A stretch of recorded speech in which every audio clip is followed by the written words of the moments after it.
I just found out my boyfriend of 7 years never actually planned on marrying me because I'm an immigrant, and now I can't believe I wasted all this time on someone who saw me as nothing more than a visa scam.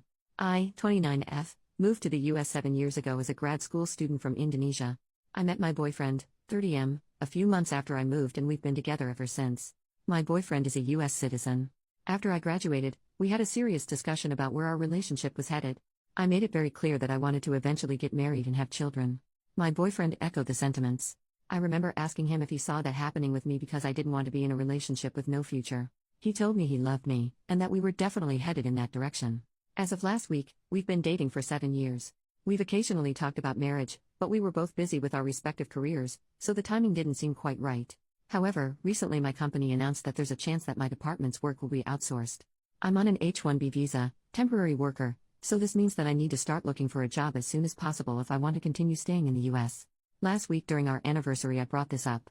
I asked him if he thought it was the right time to think about getting married, as that will also help with sorting out my visa issues. He looked like he was about to vomit.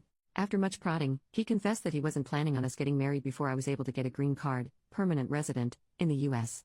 I was incredibly confused because he'd never mentioned this before. His reason was that he didn't want to be used as a visa mule, his words, not mine, by me, and that he wanted to make sure that I married him because I loved him and not because it was a ticket to getting to stay in the US, which can only happen when I get a green card. It took me a while to process what he said, and I asked him if he'd be okay to move to Indonesia with me, which he wasn't. As you can imagine, I didn't react well and ended up leaving because I couldn't deal with what just happened. I am still in disbelief. I started dating him because he was the kindest, most thoughtful and generous man I'd met. I now feel like I wasted 7 years. While the visa issues are certainly a problem, I did not date him with the intention of making him my safety net. I cannot believe that even after nearly a decade together, he doesn't know what kind of person I am.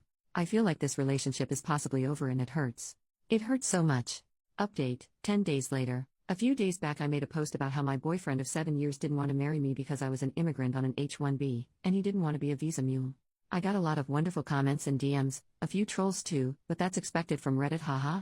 Because the thread got locked and the post was subsequently removed, because I have a low karma account, I was unable to respond to anyone. I'm posting this update to do that, plus add in some more things that have transpired since. First, I want to address some of the stuff in the comments. I've been on an H-1B visa for a bit more than 2 years now. I was on STEM OPT for about 3 years after grad school. I had terrible luck with the H-1B lottery and I got one in the last round I was eligible to apply in. Secondly, getting PR in the US is not easy. I know people who've been here for 15 plus years who are still waiting for their PR. And for those of you who DM me calling me a gold digger, you guys made me LOL. I am aware of the legalities around sponsoring a spouse for a PR, including the financial aspect. It shouldn't have been a problem for the following reasons. 1. I'm a STEM major who recently shifted into management. I work for a large company and I do quite well for myself. My boyfriend is a teacher and our incomes are not comparable. He earns around $60,000. I earn close to $300,000. 2. We've been living together for about 6 years. We have a shared account to pay for expenses like rent and utilities that we both deposit a percentage of our salary into. The rest of our money goes into our own private accounts and we don't manage each other's money. 3. Because I'm pretty frugal, I've saved up quite a bit of money in the form of savings and investments. If my boyfriend was worried about the legality of sponsoring me financially for over 10 years, I would have happily discussed moving the money around. I was even considering buying a house, so we could have made that a joint ownership thing. The point is, we could have figured it out. I haven't relied on him financially ever, and I didn't intend on doing that in the future. I might not have considered everything, but you have to note that I thought about the marriage for visa thing very recently, only when the threat of possibly having to leave loomed over me. This isn't something I'd thought about in detail at all. Regarding my situation back home in Indonesia, I come from a very religious and conservative family and had a horrible childhood. My family doesn't support my career choices. I cut contact with my family when I moved to the US, so they are not in the picture at all. Also, I was on great terms with boyfriend's family, they loved me. Now, for the actual update, he is now my ex-boyfriend.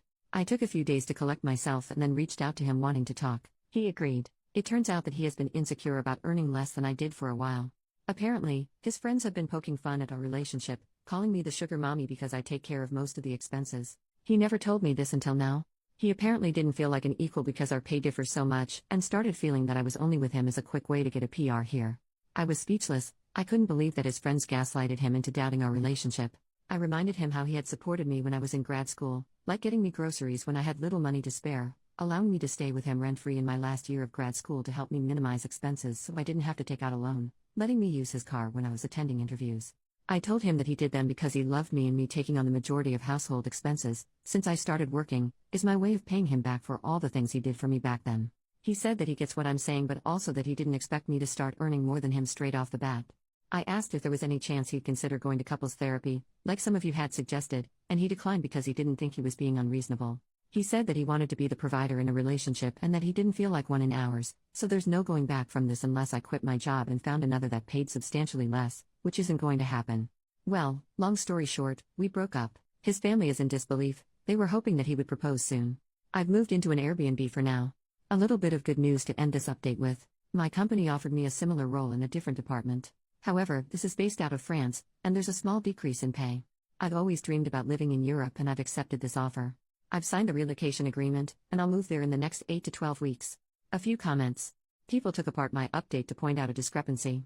I first said, I haven't relied on him financially ever, and later, I reminded him how he had supported me when I was in grad school, like getting me groceries when I had little money to spare, allowing me to stay with him rent-free in my last year of grad school to help me minimize expenses so I didn't have to take out a loan, letting me use his car when I was attending interviews.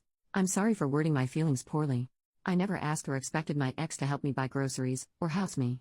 I moved to the US to pursue a tech MBA from a top 20 school, and had scholarships and student loans that were going to help me cover the cost of tuition and living expenses, so at no point did I need him to help me. I knew I was going to have a financially difficult time for 2 years, and I was prepared for this.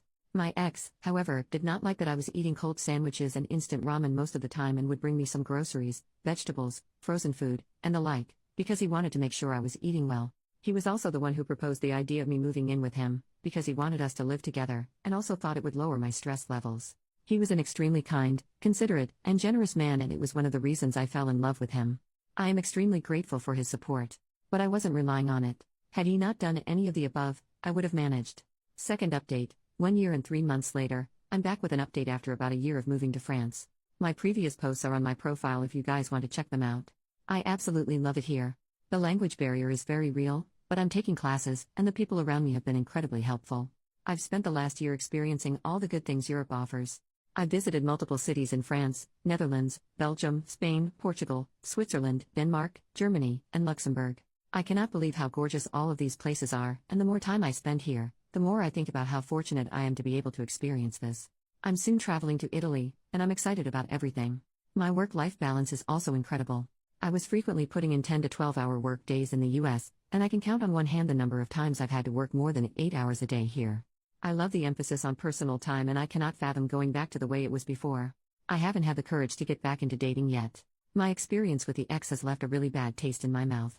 Even though immigration here is a lot easier than in the US and is not really one of my worries, the thought of things falling apart after putting in a significant amount of time and effort scares me. I'm considering therapy, but I haven't quite made the leap to do that yet. My ex reached out to me a few months after I moved. He faced a lot of backlash from his family after we broke up, and he wanted to discuss reconciliation because he realized the error of his ways. I told him exactly how he made me feel, and that I could no longer trust him. I had decided to move on, and advised him to do the same. He's had to downgrade his lifestyle as he could no longer afford to live the same way we did, and I could tell that it made him unhappy. Not going to lie, I did feel a pang of guilt and sadness after our conversation. But it is what it is. I got a bunch of DMs asking me about what I do. I have an undergrad in comp science, and after a year of working, I decided to pursue an MBA. I was fortunate enough to get into one of the top 20B schools with a scholarship that reduced my tuition by about 30%. I got into tech consulting initially and then switched to product management after a couple of years. Final update, 1 year and 7 months later. Hi everyone. It's been 3 years since my original post. I now live in the Netherlands. Switched over to another company last year. It's cold and wet most of the year, but this summer was glorious, and at times, hot enough to remind me of home. I went through therapy, for a few months. I must admit that I was not fully committed to it. But talking and venting helps a lot. That, and distance, and time, has definitely helped me heal. It's a bit hard making friends in Netherlands. Most people seem to want to stick to their existing social circles. I have made a few friends through the expat community, but these friendships need more time and effort to become something worthwhile. I'm trying to date now. Signed up on a bunch of apps. Haven't really had a lot of success so far, but I'll keep putting myself out there. I still miss my ex sometimes, especially on days when I'm unwell, because it reminds me of how he used to take care of me and make me congee. I miss being cared for. And no, I haven't reached out. That chapter is truly done. But I got a cat. She's a very loud girl. Here's a photo of her. Life is kinda good, I guess. I need more friends. Signing off.